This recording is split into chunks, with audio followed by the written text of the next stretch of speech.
Hello, everyone, and welcome to this new episode.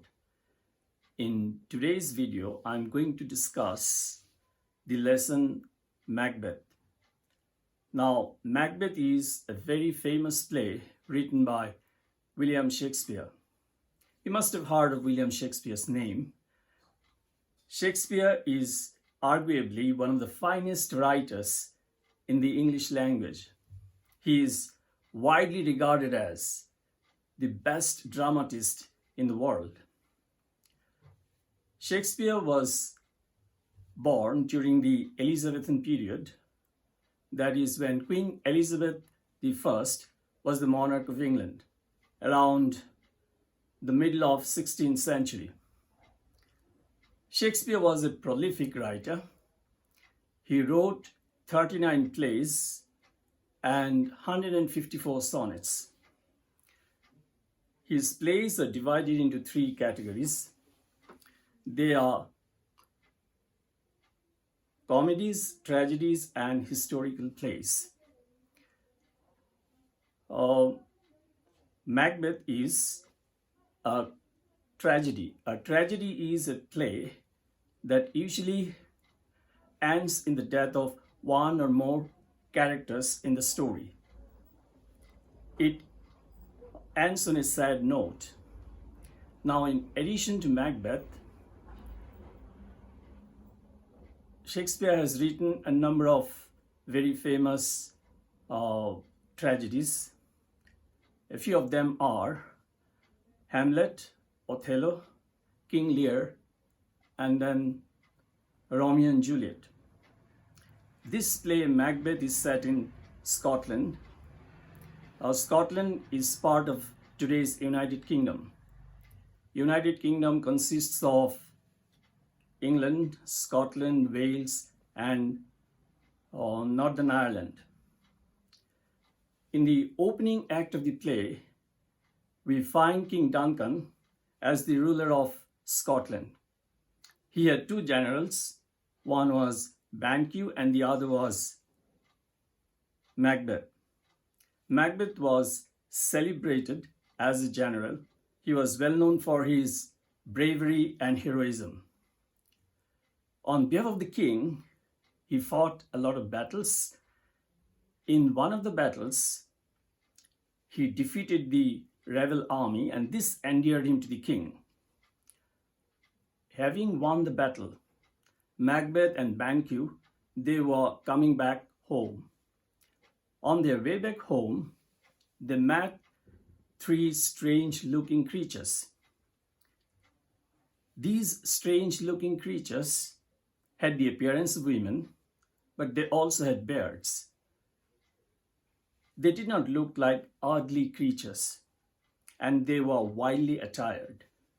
Wildly attired means they were wildly dressed. When Macbeth spoke to them, they seemed to be offended initially, but then later one of the three creatures saluted Macbeth and called him the Thane of Glamis. Another creature said that he was going to be the Thane of Cawdor. Now, Thane is a title given to the chief of a clan by the King of Scotland. Essentially, it is a prestigious title. The third creature predicted that Macbeth was going to be the ruler of Scotland. Now, Macbeth was taken aback by these prophecies. He was wondering, how could he become the King of Scotland when King Duncan was alive? And in the event of King Duncan's death, his two sons would be succeeding to the throne. Then the three creatures, they turned to Banquo and told him that though he was not going to be the King of Scotland, his descendants would occupy the Scottish throne. Having made those prophecies, the three strange-looking creatures, they disappeared into the thin air. After their disappearance, Macbeth and Banquo realized that those strange-looking creatures were indeed um, witches. After that, Banquo and Macbeth, they resumed their homeward journey. After some time, they were met by a few messengers sent by King Duncan. One of the messengers told Macbeth that the king was pleased with him and had conferred on him the title of the Thane of Cawdor. And this surprised Macbeth because he realized that this was one of the prophecies made by the witches and it had just been fulfilled. So he was wondering what about the other prophecy that he was going to be the king of Scotland. So it stoked the fire of ambition in his heart. Then he turned to Banquo and sought his opinion. He asked Banquo what he felt about the prophecies made by the witches. Now, Banquo was a good man, a virtuous man. He was loyal to the king. So he asked Macbeth not to pay heed to the words of the witches because they could be wicked, evil, and misleading. He told Macbeth just to ignore the prophecies. But Macbeth could not forget those words. Those words kept ringing in his ears. He just could not ignore the prophecies. So when he returned home, he shared his experiences and the prophecies with his wife. Now, Lady Macbeth was a very, very ambitious woman. She nurtured the dream of becoming the Queen of Scotland. How could she become the Queen of Scotland unless her husband occupied the Scottish throne? So what she did, she started encouraging her husband. She was a manipulative woman. So she started instigating her husband, even told him that if the need arose, then he should not hesitate to murder the King Duncan. Outwardly, she looked as sweet and innocent as a flower, but inwardly, she could be as dangerous as a serpent. A serpent means a snake.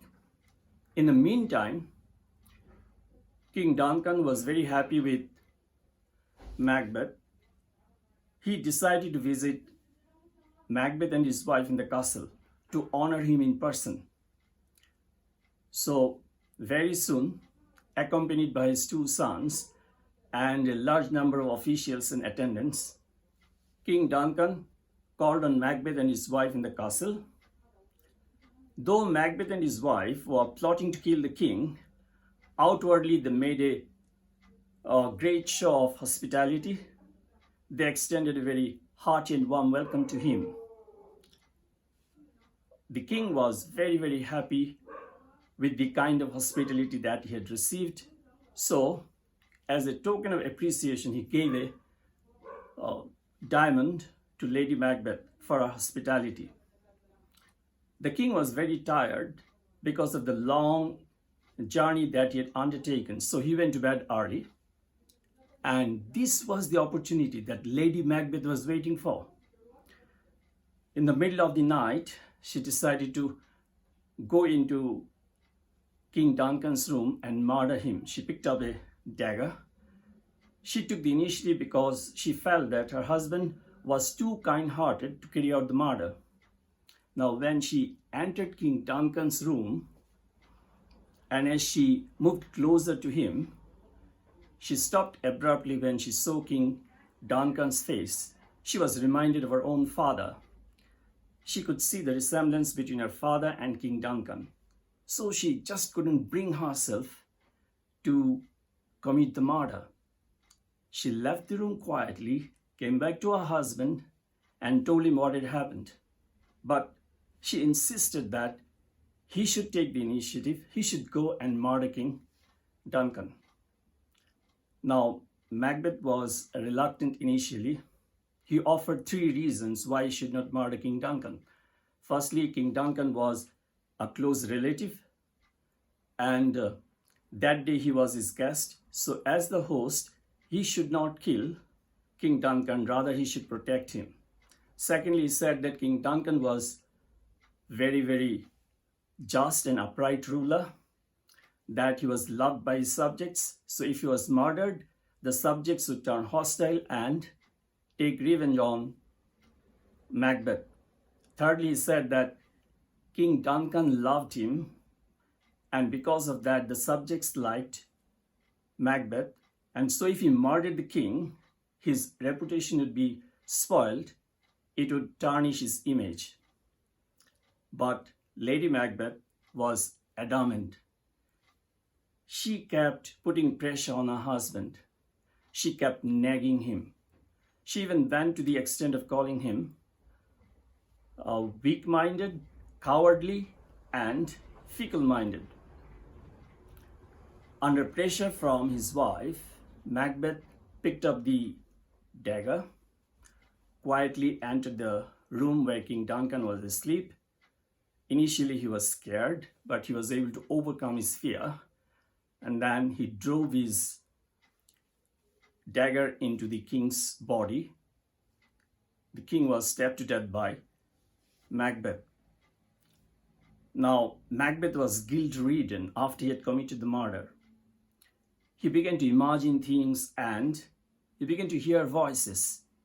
He heard a voice whispering in his ear that Macbeth had murdered sleep, that Macbeth would sleep no more. When he came back to his wife, he appeared confused. So Lady Macbeth rebuked him, saying that he should try to pull himself together. She took away the dagger from him, and asked him to go and wash his blood-stained hands.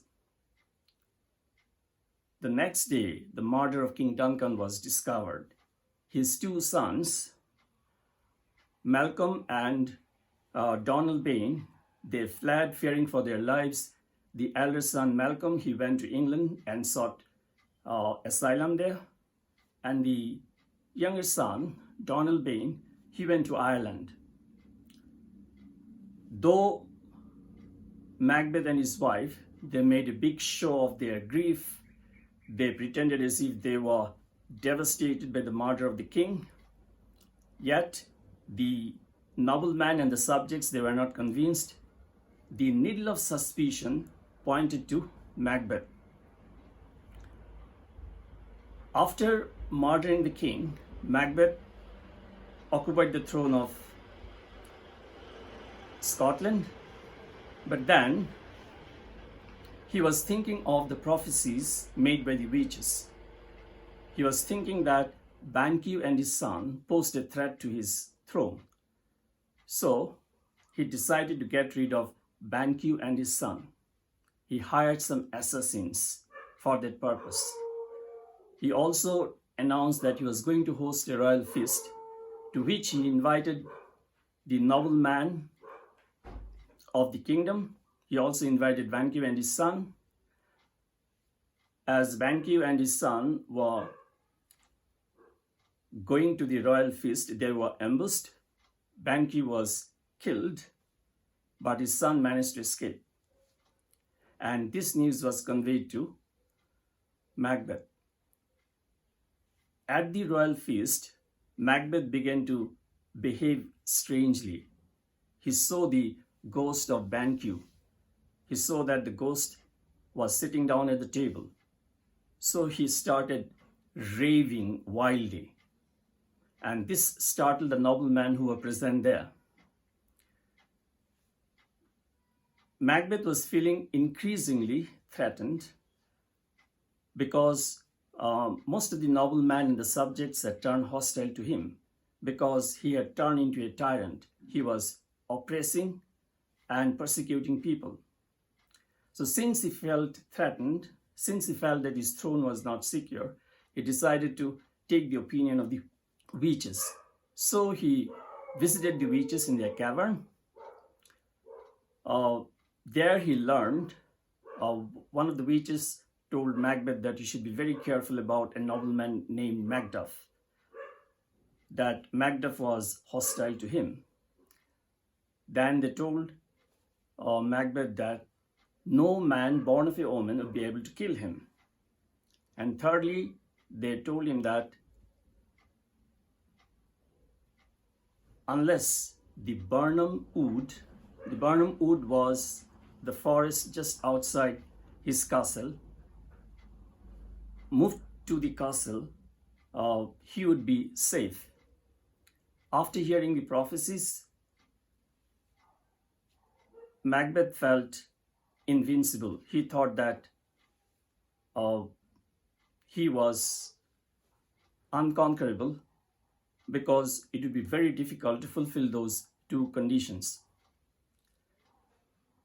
When he came back, he found that Macduff had fled, he had gone to England, and he had joined hands with Malcolm, who was the elder son of King Duncan. This enraged Macbeth. He ordered his soldiers to seize the castle of Macduff and murder his wife and children. So that's precisely what these soldiers did. They went to the castle, murdered his wife and children. And when Macduff heard this news, he was devastated. He was heartbroken. But he swore that he was going to take revenge. In the meantime, Lady Macbeth was almost driven to insanity. She started walking in her sleep, and then she felt that there was blood on her hands. No matter how many times she washed her hands, she just couldn't get rid of the blood on her hands.